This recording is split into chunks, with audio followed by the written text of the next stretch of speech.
கிறிஸ்துவுக்குள் அன்பார்ந்த சகோதர சகோதரிகளே, மீண்டும் இந்த நாளில் உங்களோடு தேவனுடைய வார்த்தையிலிருந்து அநேக காரியங்களை பகிர்ந்து கொள்ள நான் மிகவும் ஆவலாயிருக்கிறேன். கர்த்தருடைய பிள்ளைகள் வேதத்தை குறித்து அல்லது வேதத்தில் உள்ள ரகசியங்களை குறித்து நன்றாக அறிந்து தேறினவர்களாய் இருக்க வேண்டும் என்பது என்னுடைய நோக்கம். ஏனென்றால் கடைசி காலத்திலே வஞ்சகமான அநேக போதனைகளும் அநேக விதமான ஆலோசனைகளும் பரவலாக சொல்லப்படுகிறது உங்கள் எல்லாருக்கும் தெரியும். நீங்கள் வேத வாக்கியங்களில் தேறினவர்களாக இருக்க வேண்டும். You should be well versed with the Bible and the Word of God. தேவனுடைய வார்த்தை தான் நமக்கு அடிப்படை ஃபவுண்டேஷன். தேவனுடைய வார்த்தை தான் எங்களை நியாயம் தீர்க்க போகிற லா புக், நியாய நீதியினுடைய அடிப்படை. ஆகையினாலே இவர்கள் சொல்லுவது அவர்கள் சொல்லுவது என்பது கடைசி காலத்தில் நிற்காது. தேவனுடைய வார்த்தைகள் மட்டும்தான் கடைசி காலத்தில் நிலைத்து நிற்கும். இயேசுவே நம்மை எச்சரித்து விட்டு சென்று விட்டார். கடைசி காலத்தில் விசுவாச துரோகங்கள் அதிகமாக நேரிடும். கள்ளப்போதகர்களும் கள்ள தீர்க்கதரிசிகளும் அநேகர் தோன்றுவார்கள். ஆகையினாலே நாம் நம்மை ஜாக்கிரதையாக காத்து கொள்வதற்கு வேத வசனத்தின் அடிப்படையை, அதனுடைய காணப்படுகிற அஸ்திபாரங்களை, அப்போஸ்தலர் நடவடிக்கைகளிலே சொல்லப்பட்ட அப்போஸ்தலர்களுடைய அஸ்திபாரங்களிலேயும் வேத வார்த்தையிலையும் நாங்கள் உறுதியுள்ளவர்களாயும் வேரூன்றினவர்களாயும் இருப்பது நலம் என்று நான் இந்த நிகழ்ச்சியை நடத்தி கொண்டிருக்கிறேன். கடந்த கிழமைகளில் நீங்கள் இதனால் பயன் பெற்றிருப்பீர்கள் என்று நிச்சயமாக நம்புகிறேன். இந்த கிழமையும் ஒரு முக்கியமான கருத்தை உங்களோடு கூட பகிர்ந்து கொள்ள நான் ஆசையாயிருக்கிறேன். இது ஒரு அற்புதமான ஒரு கருத்து, மிகவும் உன்னதமான ஒரு தேவ ரகசியம்.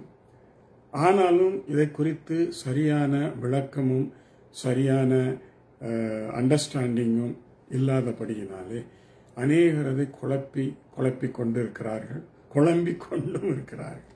கொஞ்சம் நம்ம அதை கொஞ்சம் கவனிப்போம், சரியா? அதாவது முன் குறிக்கப்படுதல் என்பதை குறித்து தான் இன்றைக்கு நான் பேச போகிறேன்.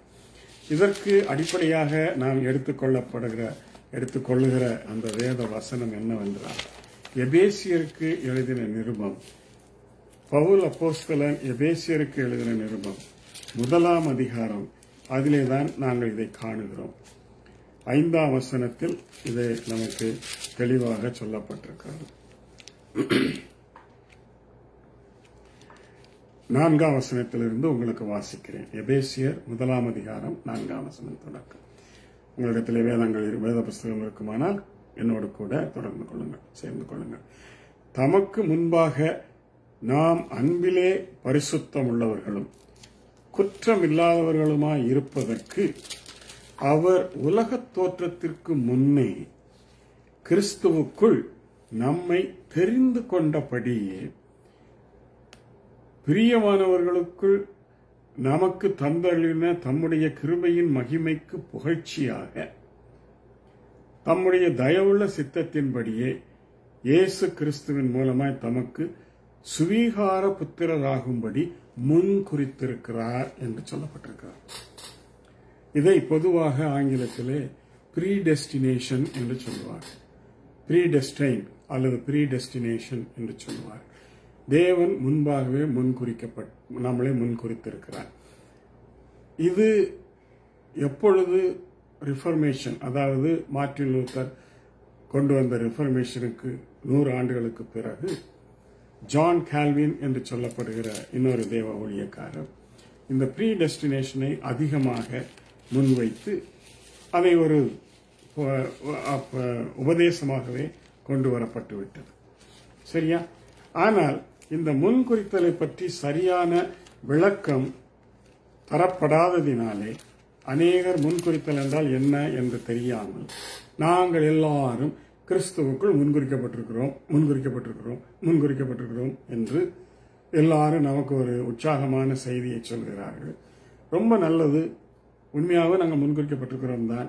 ஆனால் எப்படி முன்குறிக்கப்படுகிறோம், அப்படி முன்குறிக்கப்படுதல் என்றால் என்ன, அதனாலே கர்த்தர் எங்களுக்கு நியமித்திருக்கிற சில காரியங்கள் என்ன என்பதைத்தான் இந்த நாளிலே உங்களோடு கூட நான் ஆலோசனையாக பகிர்ந்து கொள்ள ஆசைப்படுகிறேன். இதற்கு அடிப்படையாக இன்னொரு வசனத்தையும் உங்களுக்கு சொல்ல போகிறேன். ரோமர் 8ஆம் அதிகாரம் 29-30 வசனத்தை உங்களுக்காக நான் வாசிக்கிறேன்.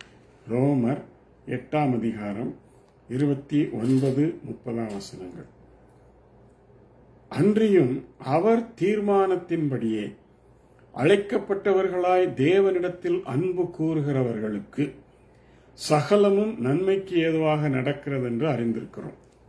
இது பொதுவாக எல்லாரும் பாவிக்கிற ஒரு வசனம். அவரிடத்தில் அன்பு கூறுகிறவர்களுக்கு சகலமும் நன்மைக்கு ஏதுவாக நடக்கும். ஓகே, தம்முடைய குமாரன் அநேக சகோதரர்களுக்குள்ளே முதற் பேரானவராய் இருக்கும் பொருட்டு, தம்முடைய குமாரன் அநேக சகோதரர்களுக்குள்ளே முதற் பேரானவராய் இருக்கும் பொருட்டு தேவன் எவர்களை முன்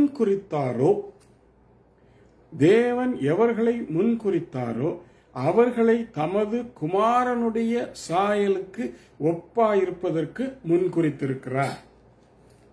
எப்படிங்க? கிறிஸ்துவினுடைய சாயலுக்கு ஒப்பாவதற்கு நம்மளை முன்குறித்திருக்கிறார். அந்த முன்குறித்தலை அவர் எப்படி நிறைவேற்றுகிறார் என்றுதான் நாங்கள் இன்றைக்கு பார்க்க போகிறோம். அதற்கு என்ன விளக்கம் கொடுக்கப்பட்டிருக்கிறது?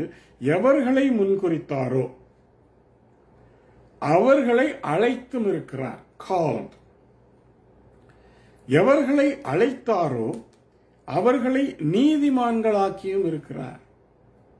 எவர்களை நீதிமான்களாக்கினாரோ அவர்களை மகிமைப்படுத்தியும் இருக்கிறார். முதலாவது, எவர்களை முன்குறித்தாரோ அவர்களை அழைத்தும் இருக்கிறார். எவர்களை அழைத்தாரோ அவர்களை நீதிமான்களாக்கியும் இருக்கிறார். அவருடைய அதாவது ஃபோர் நாலேஜ் என்று சொல்லப்படுகிறது. அவருடைய முன் அறிதலினாலே உலகத் தோற்றத்திற்கு முன்னே நம்மை முன்குறித்திருக்கிறார். இந்த பாருங்க, இன்னும் உலகமே தோன்றல, ஆதாம் ஏவாளும் தோன்றல. ஆதாம் ஏவாள் சிருஷ்டிப்பு அதுக்கு பிறகுதான் வருது. அதுக்கு முன்னாலேயே உங்களையும் என்னையும் அவர் தம்முடைய பிள்ளைகளாகும்படி முன்குறித்திருக்கிறேன் என்று எபேசியரிலே நாங்கள் வாசித்தோம். அதற்கான எப்படி அது நடைபெறுகிறது என்பதைத்தான் நாங்கள் இப்பொழுது இங்க காணப்போகிறோம். இதை ஒரு அட்வான்டேஜா நம்ம எடுத்துக்க கூடாது. இதுல என்ன ஒரு the other side of it என்னன்னு சொன்னா உங்களுக்கு இது புரியும் என்று நினைக்கிறேன். The other side of it என்ன என்றால், நம்ம எல்லாம் தேவன் முன்குறித்து விட்டார் என்று வைத்துக் கொள்வோம். அப்போ சுவிசேஷ ஊழியம் தேவையில்லைன்னு ஆகி போயிடுது. Evangelisation is not necessary. ஏன்னா யாரையெல்லாம் அவர் ரட்சிக்க போகிறாரோ அல்லது தம்முடைய பிள்ளையாக ஏற்றுக்கொள்ள போகிறாரோ அவர்களையெல்லாம் அவர் முன்னே முன்குறித்திட்டார். அவர் முன்குறித்திட்டாருன்னா அப்புறம் அவங்களாம் விடுபட்டு போவாங்களா? போக மாட்டாங்க. ஆகையினாலே சுவிசேஷ ஊழியம் தேவையா தேவையில்லையா என்கிற ஒரு பெரிய சர்ச்சை உண்டாகிவிட்டது. ஏன் ஊழியம் செய்யணும்?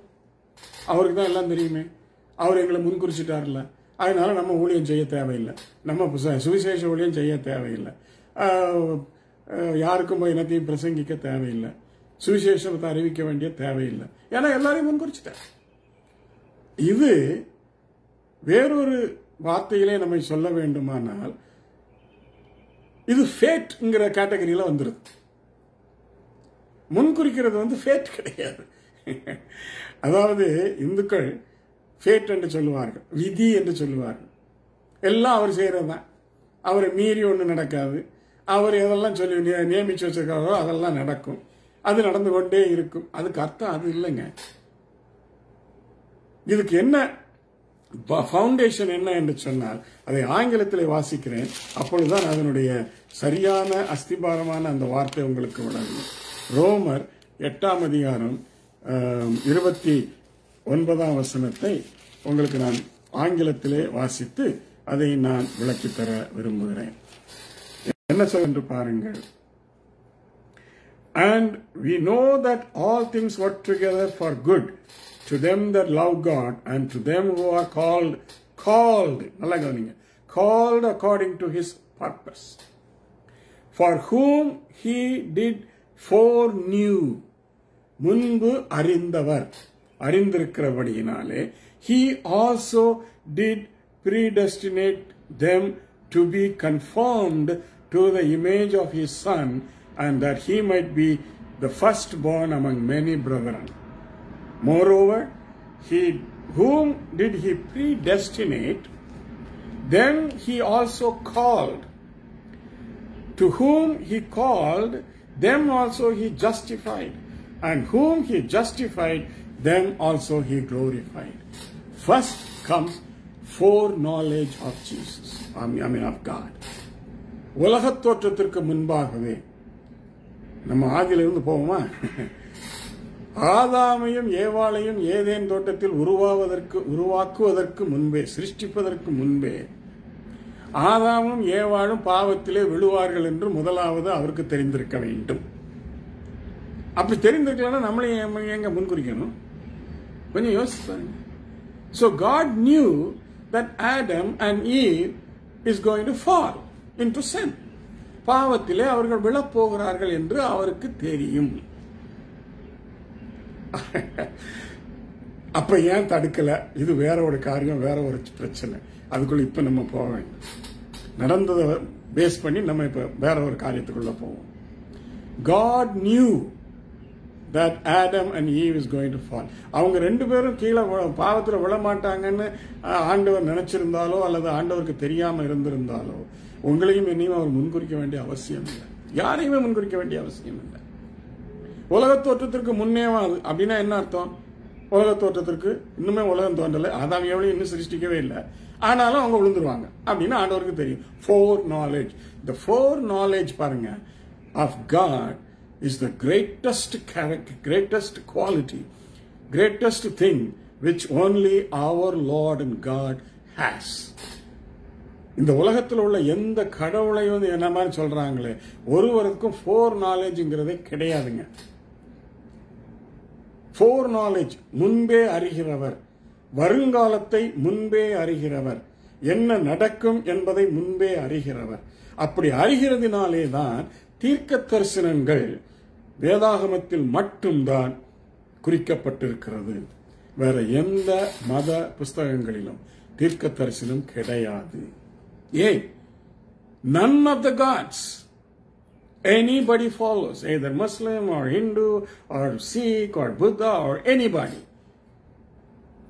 none of their God foreknew anything that is going to happen in the future. வருங்காலத்தில் நடப்பதை குறித்து அறிந்திருக்கிற நம்முடைய தேவன் மட்டுமே தேவன் என்பதற்கு இதுதான் மிகப்பெரிய அத்தாட்சி. He foreknew everything, even unto the end of the world. இன்னும் எத்தனை வருஷம் கழிச்சு உலகம் முடிய போகுதோ அப்ப வரைக்கும் என்னென்ன நடக்க போகுதுங்கிறது நம்முடைய ஆண்டவருக்கு தெரியும். He foreknew. அதனாலதான் அவர் இயேசு கிறிஸ்துவை பற்றி சொல்லும் பொழுது உலகத் தோற்றத்திற்கு முன்பாகவே அடிக்கப்பட்ட ஆட்டுக்குட்டி. என்னங்க இதெல்லாம் நம்ம யோசிக்கிறது இல்லை. Why should he be a slain lamb even before the foundation of this world, even before Adam and Eve were created? ஆதாமும் ஏவாளும் சிருஷ்டிக்கப்படுவதற்கு முன்பாகவே ஏன் இயேசு கிறிஸ்துவை அடிக்கப்பட்ட ஆட்டுக்குட்டி என்று வேதம் சித்தரிக்கிறது? He was a slain lamb. யோவானுடைய தரிசனத்திலே, பரலோக தரிசனத்திலே, பரலோகத்தை குறித்து அவன் தரிசனம் காணும் பொழுது I saw a lamb which was slain before the foundation of this world ன்னு யோவான் பார்க்கிறார். எதுக்குங்க? அப்ப முன்குறித்தல்ல எவ்வளவு ரகசியம் இருக்குன்னு உங்களுக்கு புரியுதா? God knows everything, past, present and future. நம்முடைய தேவன் கடந்த காலத்தை, நிகழ்காலத்தை, எதிர்காலத்தை எல்லாவற்றையும் அறிகிறவர். இன்னொரு வார்த்தைகளை சொல்லுவாங்க, he is omnipotent, சர்வ வல்லவர், omnipresent, சர்வ வியாபி, omniscient, எல்லாவற்றையும் அறிகிறவர். both past, present and future. நாளைக்கு என்ன நடக்க போகுதுங்கிறது உங்களுக்கும் தெரியாது, எனக்கும் தெரியாது, சாத்தானுக்கும் தெரியாது. ஆனா கடவுளுக்கு மட்டும்தான் தெரியும். What is going to happen tomorrow. இதுக்காக ஜீவ புஸ்தகம் என்று ஒன்றை அவர் வைத்திருக்கிறார். ஜீவ புஸ்தகம் என்றால் என்ன என்று கொஞ்சம் புரிஞ்சு கொள்ளணும். இந்த உலகத்தில் any life which is born in this world will be written in the book of life. ஆதாமுடைய பெயர் எழுதப்படும் பட்டிருந்தது, ஏவாளுடைய பெயர் எழுதப்பட்டிருந்தது, காயினுடைய பெயர் எழுதப்பட்டிருந்தது, ஆபேலுடைய பெயர் எழுதப்பட்டிருந்தது. இப்படி வரிசையாக எல்லா ஜீவன்களும், மனிதனாய் பிறந்த எல்லாருடைய பெயரும் ஜீவ புஸ்தகத்தில் எழுதப்பட்டிருக்கும். ஏனென்றால் அதுக்குத்தான் பெயர், அது ஜீவ புஸ்தகம், புக் ஆஃப் லைஃப். நம்ம ஜீவ புஸ்தகத்தை பற்றி புதிய ஏற்பாட்டில் வெளிப்படுத்தின விசேஷத்தெல்லாம் நிறைய பார்க்கிறோம், அதுக்கு வருவோம். ஒவ்வொருவருடைய பெயரும் அதில் எழுதப்படும். ஆதாம் பாவம் செய்தான், என்ன நடந்தது? ஜீவ புஸ்தகத்திலிருந்து அவன் பெயர் கிறுக்கப்பட்டு விட்டது, எடுக்கப்பட்டு விட்டது. ஏவாள் பாவம் செய்தாள், ஏவாளுடைய பெயர் எடுக்கப்பட்டது. காயின் பாவம் செய்தான், காயினுடைய பெயர் எடுக்கப்பட்டது. ஆபேல் பாவம் செய்து பாவத்திலே பிறந்தவனாய் இருந்தாலும் அவன் ஒரு ஆட்டுக்கடாவை பலியாக கொண்டு வந்து செலுத்தி அவன் அதிலிருந்து தப்பிச்சான். ஆக ஆபேலனுடைய பெயர் ஜீவ புஸ்தகத்தில் இருந்தது, கிறுக்கப்படவில்லை. இப்ப முதலாவது ஜீவ புஸ்தகத்தில் இருக்கிற பேர் யார் பேர் தெரியுமா? ஆபேல். இப்படி எல்லாருடைய பெயரும், எங்க பெயரும் அதுல இருந்தது, எல்லாருடைய பெயரும் இருந்தது. இதற்கு ஆதாரம் மோசே சொல்லுகிறார், நான் தயவு செய்த ஆண்டவரே, இந்த இஸ்ரவேல் ஜனங்கள் உம்முடைய ஜனங்களுடைய பெயரை நீர் வேத புஸ்தகத்திலிருந்து, அந்த ஜீவ புஸ்தகத்திலிருந்து எடுத்து போடாதிருந்தோம். இந்த பார், நீ என்கிட்ட சொல்லாத, யாருடைய பெயர் அங்க வைக்கணும், யாருடைய பெயரை எடுக்கணுங்கிறது எனக்கு தெரியும் அப்படின்னு சொல்லிட்டார். அப்ப அவனுக்கு ஜனங்கள் மேல இருந்த இரக்கத்தினாலையும் ஆதங்கத்தினாலையும் அவன் ஆண்டவர்கிட்ட சொல்றான், இந்த பாரும், நீர் அவங்க பேரெல்லாம் எடுத்து போட்டீர், கிறுக்கி போட்டீர் என்று சொன்னால் முதலாவது என் பேரை கிறுக்கி போடும் அப்படின்றான். ஜனங்களுக்காக அவன் தேவனிடத்தில் வாதாடினான். அப்ப அவன் சொல்லிட்டாரு, இந்த பார், இது உன் வேலை இல்லை, இது ஏன் வேலை. யாருடைய பேர் அங்க இருக்கணும், யாருடைய பேர் அங்க இருக்கக்கூடாது. அப்ப இந்த உலகத்துல பிறந்த எல்லாருடைய பெயரும் அதுல ஒரு சமயம் இருந்தது. அந்த பெயரெல்லாம் போயிட்டு திரும்பவும் அந்த பெயர் எழுதப்பட வேண்டும். ரெண்டே ரெண்டு காரணங்கள் தான், ரெண்டே ரெண்டு வழியில தான் அது எழுதப்பட முடியும். ஒன்று, நீதிமானாக தேவ சமூகத்திலே நாம் காணப்பட வேண்டும். ஏனோக்கு தேவனோடு சஞ்சரித்து நீதிமானாய் இருந்தான், அவனுடைய பெயர் அங்கே இருக்குது. இன்னும் ஆபிரகாம் தேவனுடைய நீதிமானாக இருந்தான், தேவனுடைய பார்வையிலே அவனுடைய பெயர் அங்கே இருக்குது. மோசே தேவனுடைய பார்வையிலே நீதிமானாய் காணப்பட்டான், அவனுடைய பெயர் அங்கே இருக்குது. ஏன்னா இதை மட்டும்தான் என்னால சொல்ல முடியுது. யாருடைய பெயர்லாம் கிறுக்கப்பட்டு எடுக்கப்பட்டு போச்சுன்னு எனக்கு அந்த லிஸ்ட் எனக்கு தெரியலைங்க. ஆனால் பாவம் செய்த எல்லாருடைய பெயரும் போயிடும், அது நிச்சயமே நிச்சயம். எல்லாருடைய பெயரும் போயிடும். திரும்பவும் அது எப்பொழுது எழுதப்படும் அப்படின்னா, நீதிமான் ஆகும் பொழுது. அப்போ நீதிமான்களாய் நாம் ஆக்கப்படும் பொழுது, நாமளும் பாவம் செய்தோம், எங்களுடைய பெயரும் போயிட்டது.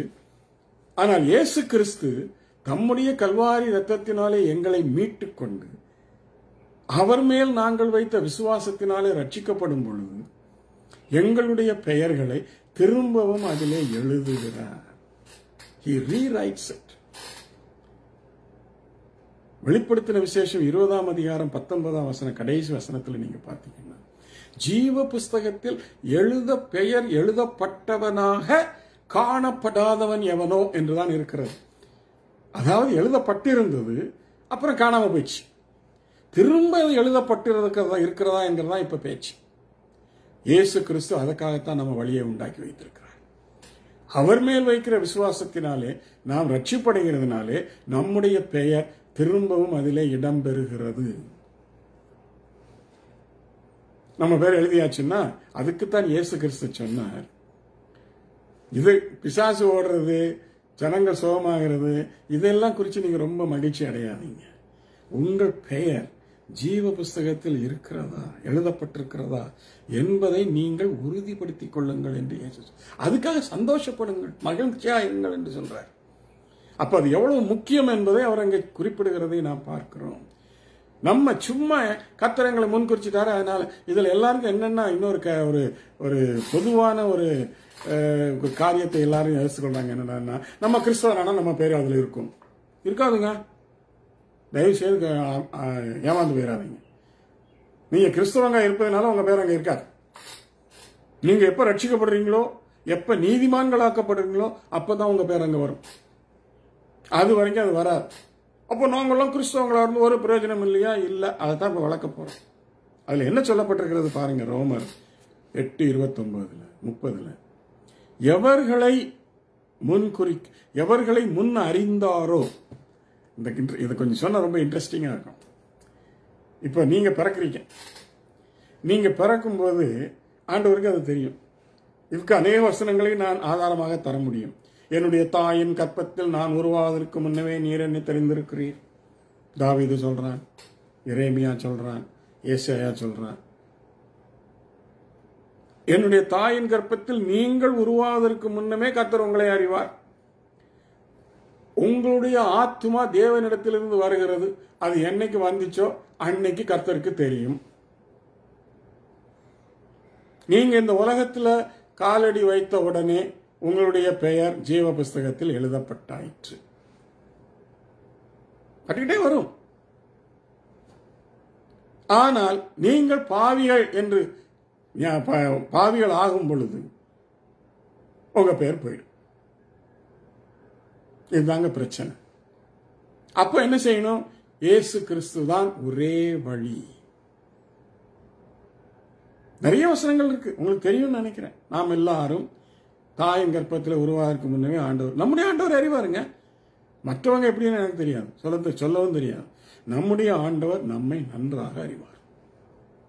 தாயின் கர்ப்பத்தில் உருவாவதற்கு முன்னமே அவர் நம்மை அறிவார். நம்முடைய பெயரையும் அவர் அறிவார். உங்களுடைய பெயரையும் அவர் ஜீவ புஸ்தகத்தில் எழுதி வச்சுட்டார். ஒழுங்கா இருந்தீங்கன்னா கடைசி வரைக்கும் உங்க பெயர் ஜீவ புஸ்தகத்தில் இருக்கும். நரகத்துக்கு போகாம பரலோகத்துக்கு போவீங்க. இல்ல ஏடாவடம் பண்ணீங்கன்னா, இல்ல இயேசு கிறிஸ்துவ மறுதளிச்சீங்கன்னா உங்க பெயர் போயிடும். அப்புறம் திரும்பி நீங்க முயற்சி பண்ணாலும் ஒண்ணு இல்லை. சரி, இப்பொழுது என்ன சொல்லப்படுகிறது என்றால், எவர்களை முன்குறித்தார்களோ அவர்களை அழைத்தும் இருக்கிறார். கால், அழைத்திருக்கிறார். இந்த அழைப்பு இருக்கு பாருங்க. இந்த அழைப்பு உலகத்தில் உள்ள எல்லாருக்கும் கொடுக்கப்பட வேண்டும் என்பது தேவனுடைய நியமனம்.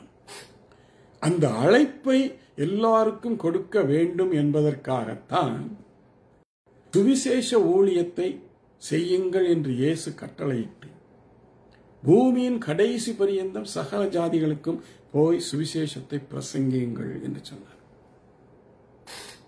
So everybody should get an opportunity.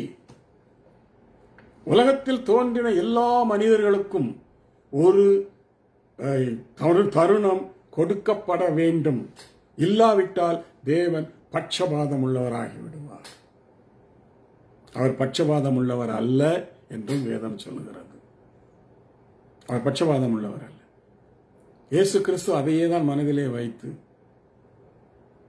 சுவிசேஷத்தை போய் உலகத்தில் உள்ள சகல ஜாதிகளுக்கும் பிரசங்கியுங்கள் என்று சொன்னார். ஏன் எல்லாரையும் தான் முன்குறிச்சிட்டாரு, எங்களை எல்லாம் முன்குறிச்சிட்டாரு, அப்புறம் ஏன் சுவிசேஷத்தை பிரசங்கம் பண்ணணும், ஏன் பூமியின் கடைசி பரியந்தம் போகணும்?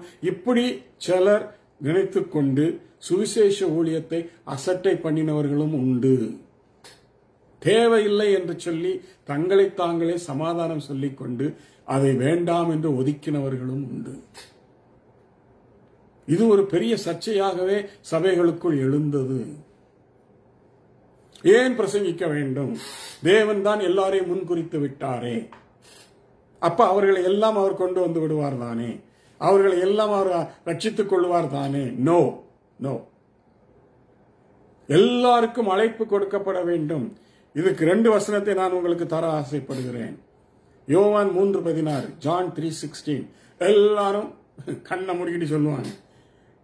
ஜான் 3:16, அவர் தேவன் தம்முடைய ஒரே பேரான குமாரனாகிய இயேசு கிறிஸ்துவை இந்த உலகத்திற்கு தந்தருளி அவர் மேல் விசுவாசம் உள்ளவர்களாய் அவரை ஏற்றுக்கொண்டவர்கள் எத்தனை பேர்களோ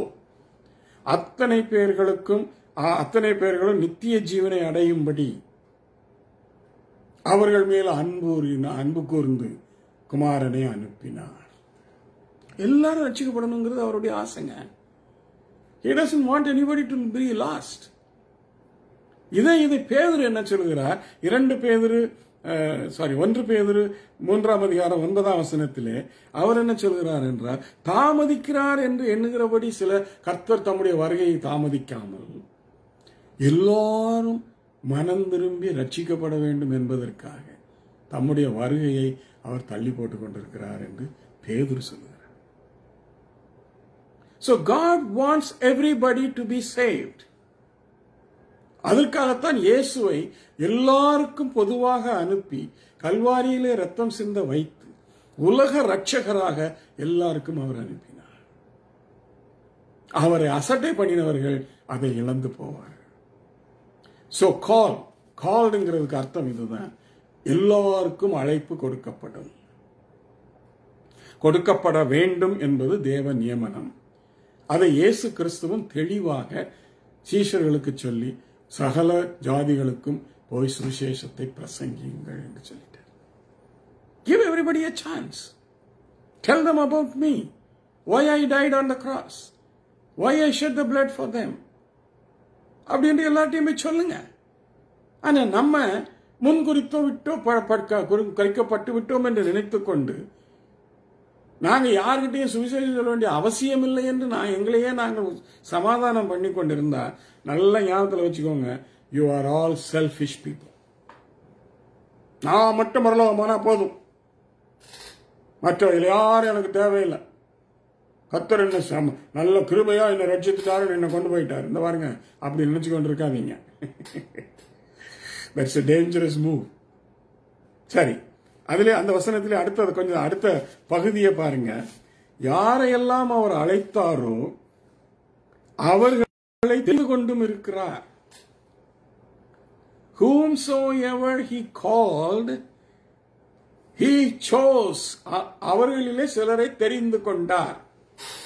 அது என்னங்க பாஸ்டர்? எல்லாரும் அழைச்சாருன்னா எல்லாரும் போகணும் அப்படி இல்லைங்க. அவரை நீங்க தெரிந்து கொள்ளணும், அவர் உங்களை தெரிந்து கொள்ளணும். நீங்கள் அவர் உங்களை தெரிந்து கொள்ள வேண்டுமானால், இதை இயேசு கிறிஸ்து எப்படி சொல்லுகிறார்? அழைக்கப்பட்டவர்கள் அநேகர், தெரிந்து கொள்ளப்பட்டவர்களோ சிலர். Everybody is called.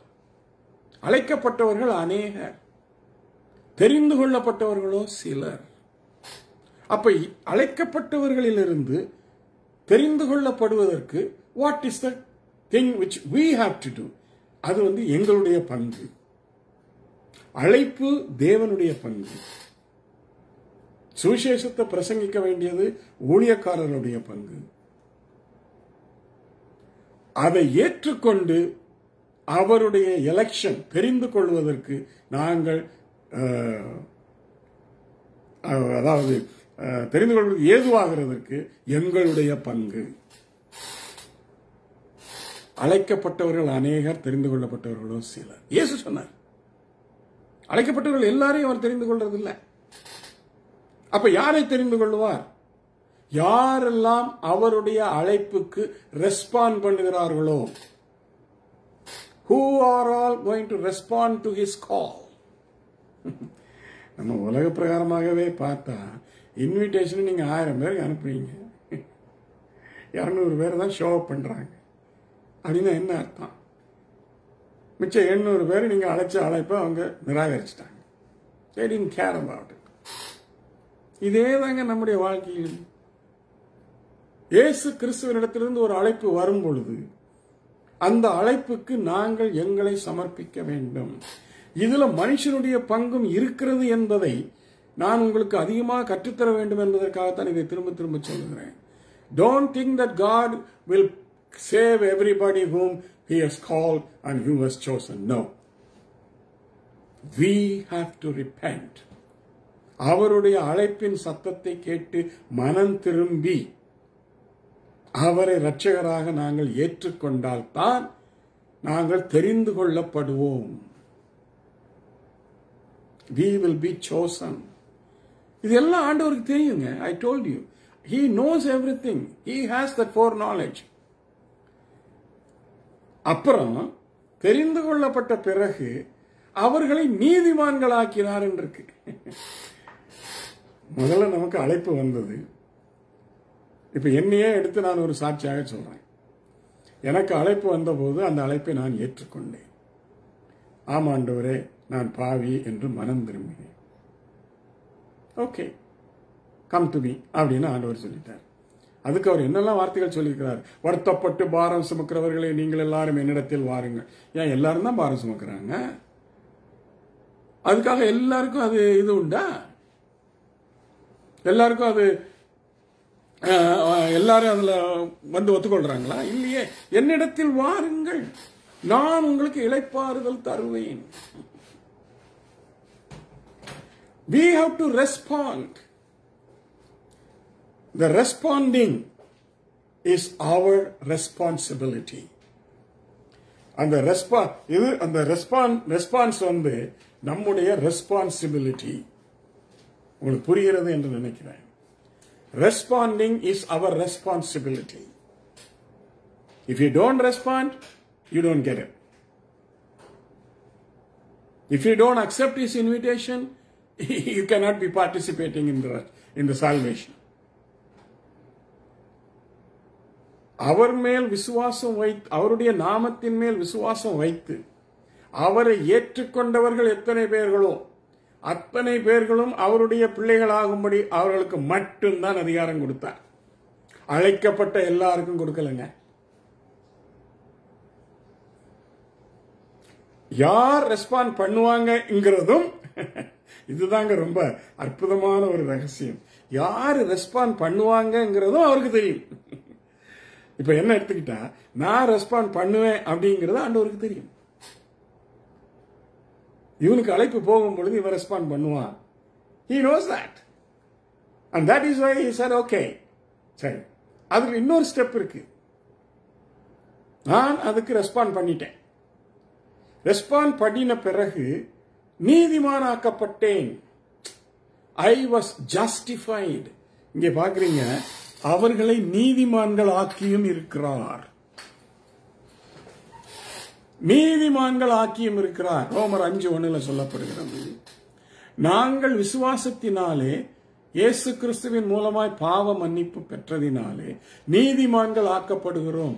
So calling first step, your response is the second step, and because of that God chose you is the third step.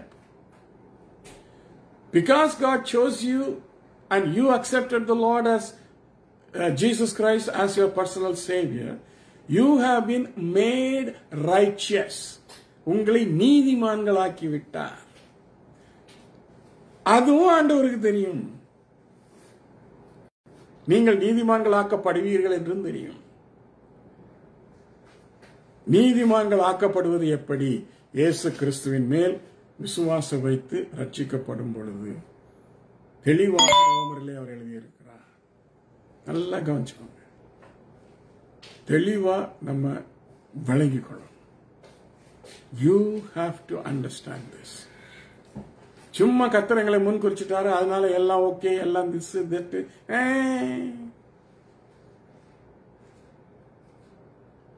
நீதிமான்களாக்கின பிறகு அதுக்கு பிறகுதான் ஃபைனல் ஸ்டெப்.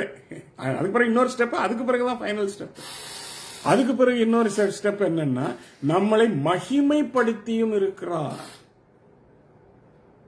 மகிமைப்படுத்தி இருக்கிறார். He has glorified us. First he justified us, then he glorified us. எங்களை மகிமைப்படுத்தி இருக்கிறார். How we are children of God. The glory of God is seen in us. எங்களிலே அவருடைய மகிமை காணப்படுகிறது. We are carrying the name of Jesus Christ on ourselves. நாங்கள் இயேசு கிறிஸ்துவின் நாமத்தை தரித்திருக்கிறோம். பரிசுத்த ஆவியினாலே முத்திரை போடப்பட்டிருக்கிறோம். இதெல்லாம் எதுல வருது? எபேசியர் 1:4-5 13 வரைக்கும் படிச்சீங்கன்னா இதெல்லாம் தெரியும். நீங்கள் ரட்சிக்கப்படும் பொழுது பரிசுத்த ஆவியினாலே அவருக்குள் முத்திரை போடப்பட்டீர்கள். This is what is called glorified. அதையும் பண்ணிட்டார். இது எல்லாத்தையும் சேர்த்துதான் முன்குறிச்சார் அவர். எப்படி? I will be born and when I was 16 I will hear the gospel. அதை கேட்ட உடனே நான் ஆண்டவரேன்னு ஒப்பு கொடுத்தேன். அதுவும் அவருக்கு தெரியும். என்னை ஏற்றுக்கொண்டார், என்னை தெரிந்து கொண்டார், என்னை நீதிமானாக்கினார். நான் அவருக்கு கீழ்ப்படிந்து நடக்க ஆரம்பிச்சேன். என்னை மகிமைப்படுத்தினார், என்னை பரிசுத்த ஆவியினாலே முத்திரை போட்டார். இப்ப நான் அவருக்காக வாழ்ந்து கொண்டிருக்கிறேன். இப்ப எனக்கு 100% தெரியும், நான் பரலோகம் கண்டிப்பா போவேன். என்னுடைய பெயர் ஜீவ புஸ்தகத்தில் இருக்கிறது. இந்த உறுதியும் இந்த நம்பிக்கையும் எனக்கு இப்போ வந்துச்சு, ஸ்ட்ராங்கா வந்துருச்சு. இது வந்துருச்சா, இது உங்களுக்கு இருக்குதா அப்படிங்கறத தயவு செய்து நீங்களே உங்களை சோதித்து அறிந்து கொள்ளுங்கள். மற்றவர்கள் சொல்லுகிறதை தயவு செய்து எடுத்துக்கொள்ள வேண்டாம். மற்றவர்கள் சொல்லுவதை நீங்கள் எடுத்துக் கொள்வீர்களானால் கடைசியில் நீங்க ஏமாந்து போவீர்கள். இதையெல்லாம் வச்சுதான் God has predestinated us. எங்களை அவர் முன் குறித்திருக்கிறார். இல்லைன்னா நீங்க ஒரு தேசத்துல பிறந்திருப்பீங்க, நான் ஒரு தேசத்துல பிறந்தேன். இப்படி பலரும் பல இடங்கள்ல பிறந்திருக்கிறாங்க. எப்படி அவர் கர்த்தர் இங்க ஒருத்தனை அங்க ஒருத்தனை இங்க ஒருத்தனை அங்க ஒருத்தனை அவர் முன் குறித்திருக்கிறார்? How? Because of his foreknowledge. கர்த்தருடைய foreknowledge, முன் அறிவை தயவு செய்து நன்றாக விளங்கிக் கொள்ளுங்கள். His foreknowledge is very, very, very, very important. You have to acknowledge that. அதை நீங்கள் அறிந்து கொள்ளாமல், அதை நீங்கள் ஒப்புக்கொள்ளாமல், நீங்க எண்ணத்திலையும் கர்த்தருடைய சன்னிதானத்தில் ஒன்றையும் சாதிக்க முடியாது. His foreknowledge is very important. We have to know it for sure. அதனாலதான் அவர் சொல்றாரு, அதான் உழுவாங்கிறது அவருக்கு தெரியும், foreknowledge. அதுக்கு பிறகு எல்லாரும் இப்படி போவாங்கன்னு அவருக்கு தெரியும், foreknowledge. இஸ்ரவேல் ஜனங்கள் பாவம் செய்வார்கள் என்று அவருக்கு தெரியும், foreknowledge. எகிப்துல போய் அடிமையாவார்கள், foreknowledge. எத்தனை வருஷம் அடிமையாக இருப்பார்கள் என்றும் கர்த்தர் அதை தெளிவாக சொல்லிட்டா, 400 வருஷம். ஆக்சுவலா 430 வருஷம். இந்த சர்ச்சை பண்றதுல மட்டும் நம்ம அங்க கில்லாடிக்க 400 வருஷம் ஆண்டவர் சொன்னாரு, அவங்க 430 வருஷம் இருந்தாங்களே அப்படின்னு. அதாவது இந்த 30 வருஷம் அவர் வேறொரு கணக்கை அதுல சேர்த்திருக்கிறார். அது உங்களுக்கு தெரியாது. இதெல்லாம் பிரச்சனை பண்றதுக்கு, சர்ச்சை பண்றதுக்குன்னா கண்டதையும் பேசலாம்.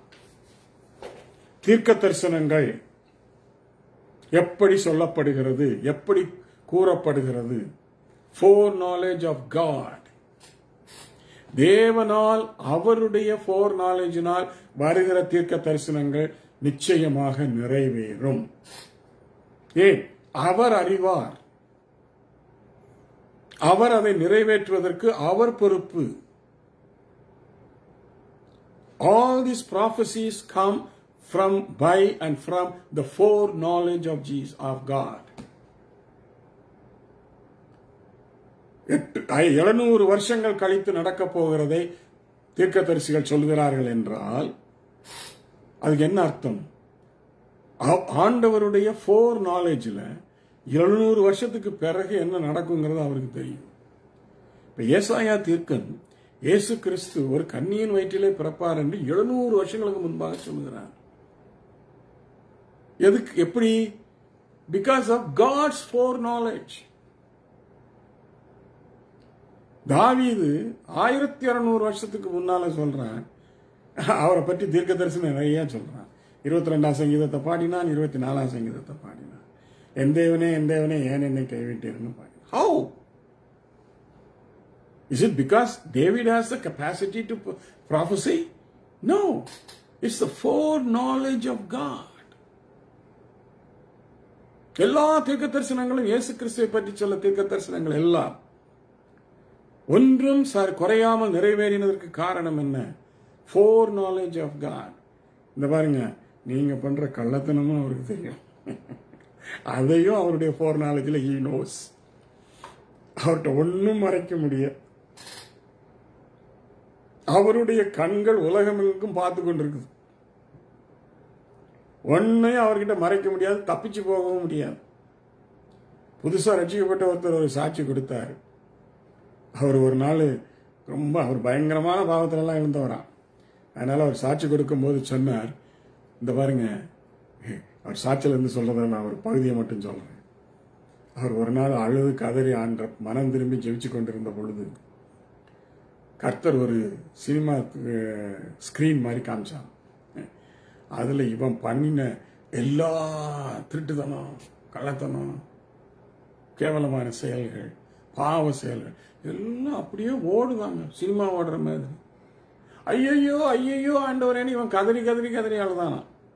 இந்த பாருங்க, எல்லாருடைய ரகசியங்களும் ஆண்டவருக்கு தெரியும். Foreknowledge is God's greatest capacity and quality and character. சாத்தானுக்கும் அது நல்லா தெரியும். இன்னொரு காரியத்தை நான் சொல்லத்தான் வேணும். இந்த வருங்காலத்தை குறித்து அல்லது பிற்காலத்தில் நடக்க போறது குறித்து சாத்தானுக்கு ஒன்றும் தெரியாது. That has been hidden for him. அதனால்தான் அவன் எல்லாத்தையும் காலி பண்ணணும்னு நினைக்கிறான். ஆண்டவருக்கு எல்லாம் தெரியும், இவனுக்கு ஒன்றும் தெரியாது. But Satan knows the past, he knows the present. அது ரெண்டும் அவனுக்கு தெரியும். ஆனா ஃபியூச்சரை பத்தி அவனுக்கு தெரியாது. ஃபியூச்சரை பற்றி தெரிந்த ஒரே ஒருவர் நம்முடைய தேவன் மட்டுமே. அப்ப அவருடைய பிள்ளைகளாக நாங்கள் இருக்கிறோம் என்பதை குறித்து சிந்திக்கும் பொழுது எவ்வளவு உற்சாகமாக இருக்கிறார். கொஞ்சம் யோசித்து பாருங்க. சரி, இதெல்லாம் எதற்காக அவர் முன்குறித்தார் என்று கடைசியாக ஒரு வார்த்தை போடப்பட்டிருக்கிறது. அதை மாத்திரம் நாங்கள் பார்ப்போம். அது ரொம்ப அற்புதமான ஒரு, எவர்களை நீதிமான்களாக்கினாரோ அவர்களை மகிமைப்படுத்தியும் இருக்கிறார், அவர்களை தமது குமாரனுடைய சாயலுக்கு ஒப்பாயிருக்கும்படி முன்குறித்திருக்கிறார். 29ஆம் வசனம். அவருடைய குமாரனுடைய சாயலுக்கு ஒப்பாயிருக்கும்படி. நம்ம ஏன் இவ்வளவு தூரம் அவர் எல்லாத்தையும் செஞ்சு கொண்டு வராருன்னா, குமாரனாகிய இயேசு கிறிஸ்துவின் சாயலுக்கு நாங்கள் ஒப்பாக வேண்டும். To be conformed to the image of Jesus Christ. அதற்காக அவர் முதற்பேரானவராக முன்குறிக்கப்பட்டார். He is the firstborn. நாம் எல்லாரும் அவரை போல ஒப்பாக. எவ்வளவு அற்புதமான ஒரு காரியம் பாருங்க. இதுதாங்க பரலோகத்துக்கு போறதனுடைய நோக்கம். We will be how Jesus Christ is today in heaven. மரித்து உயிர்த்து மகிமை சரீரத்தை தரித்து பரலோகத்திலே போய் அவர் இருக்கிறாரே, அதை போலவே நாங்களும் மாறி இருப்போம். இதற்காக எங்களை முன்குறித்திருக்கிறார். இதற்கு அவர் நம்மேல் வைத்திருக்கிற ஒரே ஒரு கண்டிஷன் என்ன? When I call you, நான் உன்னை அழைத்த பொழுது, did you respond to me? நீ எனக்கு ரெஸ்பாண்ட் பண்ணினாயா? அதை நீ ஏற்றுக்கொண்டாயா? நீ மறுத்த சான்ஸ் போச்சு. ஆகவே மனம் திரும்புதல் எங்களுடைய பங்கு. மனம் திரும்புதல் மிகவும் முக்கியம். மனம் திரும்பாமல் நான் ரட்சிக்கப்பட்டு விட்டேன், ரட்சிக்கப்பட்டு விட்டோம் என்று நாங்களே சொல்லிக் கொள்வதனாலே ஒரு பிரயோஜனமும் இல்லை.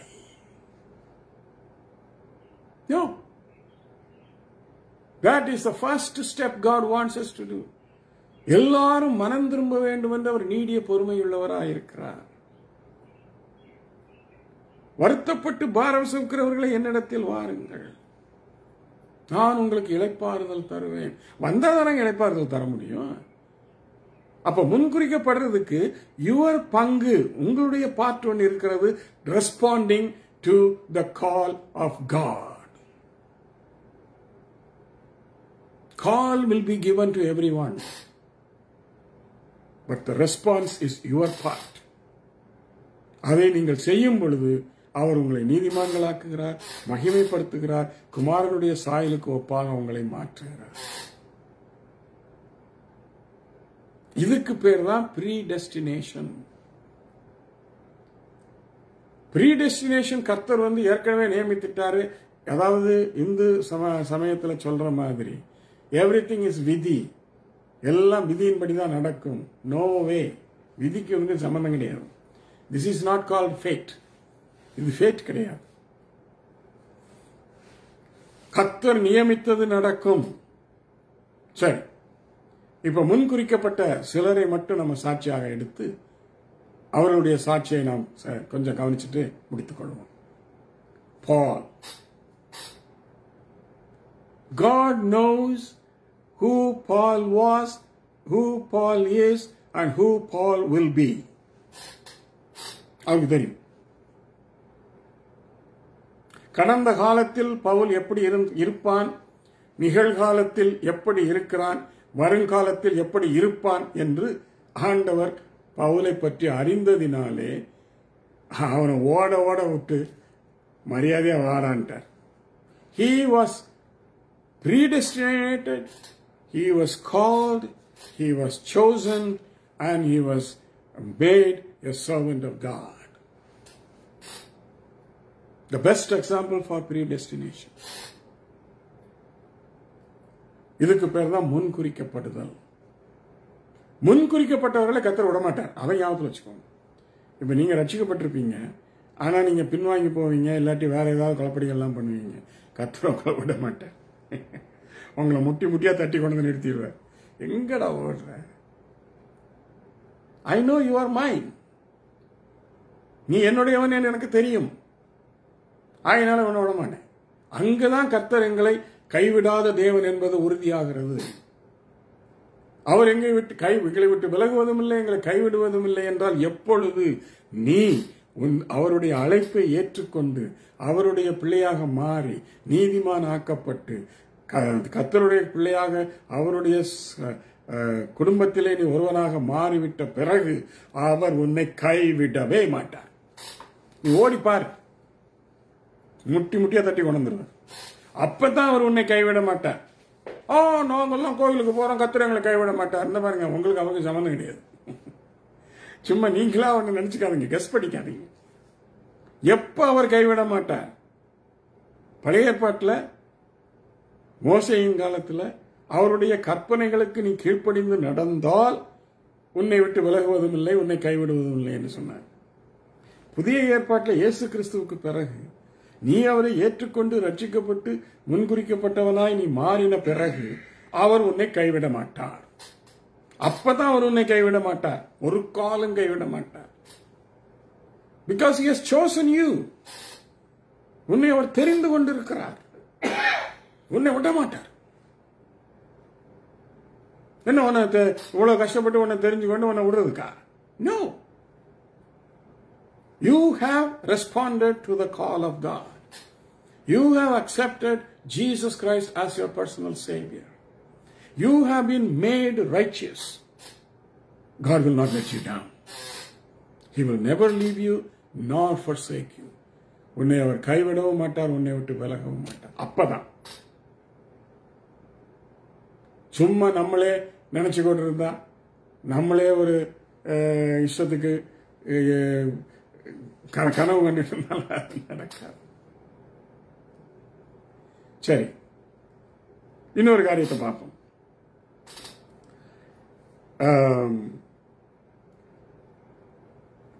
God elects all. இந்த எலெக்ட் பண்றவங்க நிறைய பேர் என்ன செய்யறாங்க, கர்த்தரை மறுதலிச்சு பின்னால போயிடுறாங்க. He gives them a chance, but they are not making use of the chance. They want to go back. Backsliding அப்படின்னு சொல்லிடுவாங்க பொதுவா. God doesn't like it. இந்த பேக்ஸ்லைடிங் அல்லது பின்மாற்றம் அடைவது இதுகளை குறித்து கர்த்தர் ரொம்ப வேதனைப்படுகிறார். தெரியுமா உங்களுக்கு? எபிரேயர்ல எழுதப்பட்டிருக்கிறது, ஒரு முறை அவருடைய ரட்சிப்பை ருசி பார்த்து அவருடைய வார்த்தைகளை அறிந்து பரிசுத்த ஆவியினுடைய நற்கிரியைகள் எல்லாம் ருசி பார்த்த பிறகு அவன் பின்வாரி போனார்.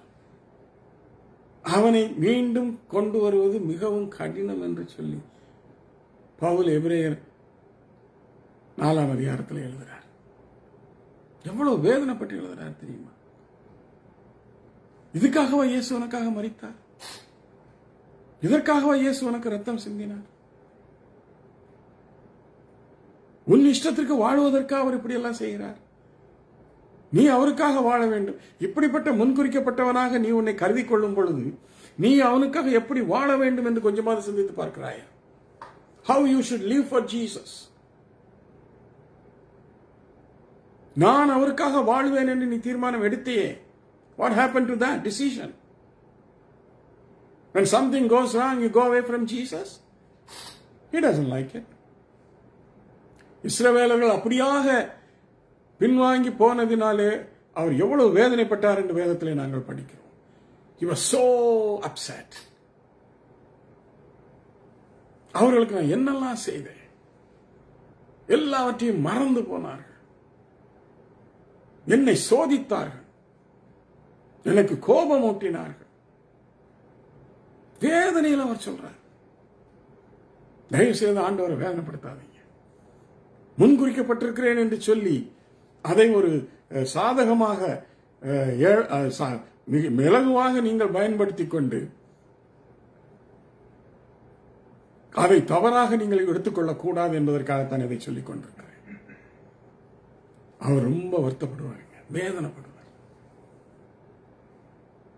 ஆண்டவரை வேதனைப்படுத்துறதுக்கு நமக்கு உரிமை இல்லைங்க. He sent his son Jesus to die on the cross for you and me, to take us to heaven, to become like Jesus, and to live in heaven forever and ever. நித்திய நித்தியமாக வாழ்வதற்கென்று அவர் நம்மை தெரிந்து கொண்டிருக்கிறார். முன்குறிக்கிறது எதுக்காக?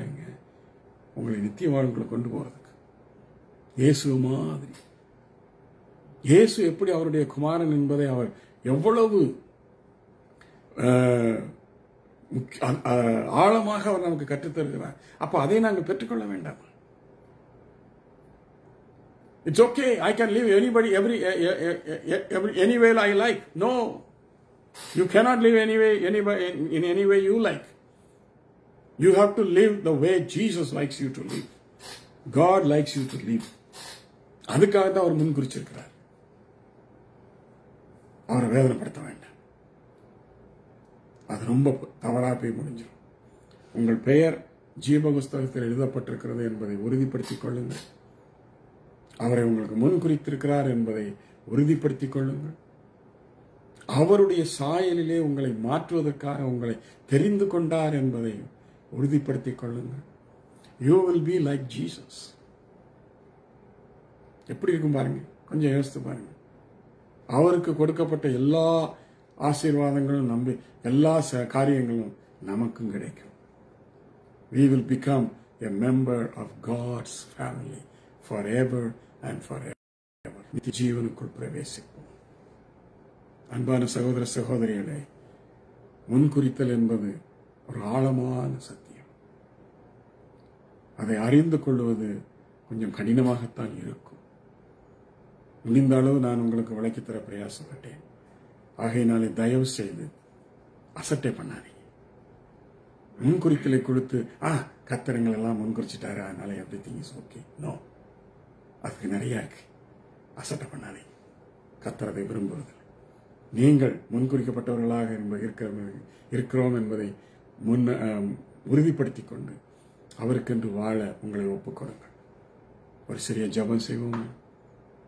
ஆண்டவரே, இந்த உலகத்தில் எத்தனையோ கோடி மக்களுக்கு மத்தியில் நீர் என்னை தெரிந்து கொண்டீர், என்னை நீதிமானாக்குகிறீர், என்னை மகிமைப்படுத்துகிறீர், என்னை கிறிஸ்துவை போல மாற்ற என்னை முன்குறித்திருக்கிறீர் என்று நான் அறியப்பட இப்படியாக நான் தெரிய வரும் பொழுது மிகுந்த சந்தோஷப்படுகிறேன். ஆண்டவரே, உமக்கென்று என்னுடைய வாழ்க்கையை நான் ஒப்புக் கொடுக்கிறேன். உமக்கென்று இந்த உலகத்திலே வாழ எனக்கு பலனையும் கிருபைகளையும் விசுவாசத்தையும் நம்பிக்கையும் தந்தரும். உமக்கென்றே நான் வாழுகிறேன், உம்மை மறுதலிக்கவே மாட்டேன் என்று ஒப்புக் கொடுப்போம். மனம் திரும்பாதவர்கள் மனம் திரும்புகிறேன் என்று சொல்லி அவருடைய சமூகத்திலே வரும். நம்முடைய பெயர்கள் ஜீவ புஸ்தகத்திலிருந்து கிறுக்கப்பட்டிருக்கும். ஒருவேளை நம்முடைய பாவங்களினால் என்று உங்களுக்கு அது மனதிலே படுமானால், ஆண்டவரே, என்னுடைய பெயரை ஜீவ புஸ்தகத்திலே திரும்பவுமாக எழுதும் என்று சொல்லி அவரிடத்தில் கேளுங்கள். என்னிடத்தில் வருகிறவனை நான் புறம்பே தள்ளுவதில்லை என்று அவர் சொன்னார். ஒரு காலம் ஒருவனையும் அவர் புறம்பே தள்ளுவதில்லை. அவர் எதிர்பார்ப்பதெல்லாம் நாம் அவருக்கு ரெஸ்பாண்ட் பண்ண வேண்டும். அவருக்கு நாம் பதிலாக, ஆண்டவரே, என்னை ஒப்புக் கொடுக்கிறேன் என்று சொல்ல வேண்டும். அதை நாங்கள் செய்கிறோம். ஆண்டவரே, என்னோடு கூட நீங்களும் அதை செய்யுங்கள். கர்த்தர் உங்களை ஏற்றுக்கொள்வார், உங்களை நீதிமான்களாக்குவார், உங்களை மகிமைப்படுத்துவார். உங்களை முன்குறித்ததனுடைய நோக்கத்தையும் கிறிஸ்துவனுடைய சாயலாக உங்களை மாற்றுவதிலும் அவர் உங்களோடு கூட இருந்து உங்களை விட்டு விலகவும் மாட்டார், உங்களை கைவிடவும் மாட்டார். இது அவர் உங்களுக்காக கொடுக்கிற மிகப்பெரிய ஒரு வாக்குத்தத்தம். கர்த்தர் நம்மை ஆசீர்வதித்து வழி நடத்துவாராக. ஆமென். அன்பான சகோதர சகோதரிகளே, என்னோடு தொடர்பு கொள்ள 6478398393 என்ற எண்ணில் தொடர்பு கொள்ளுங்கள். மின்னஞ்சல் jeevanadi@gmail.com, jeevanadi@gmail.com தொடர்பு கொள்ளுங்கள். அநேக புத்தகங்கள் எழுதியிருக்கிறேன். தமிழிலும் உண்டு, ஆங்கிலத்திலும் உண்டு. உங்களுக்கு அவைகளை இலவசமாகவே அனுப்பி தருவேன். கர்த்தர் உங்களை ஆசீர்வதிப்பார்.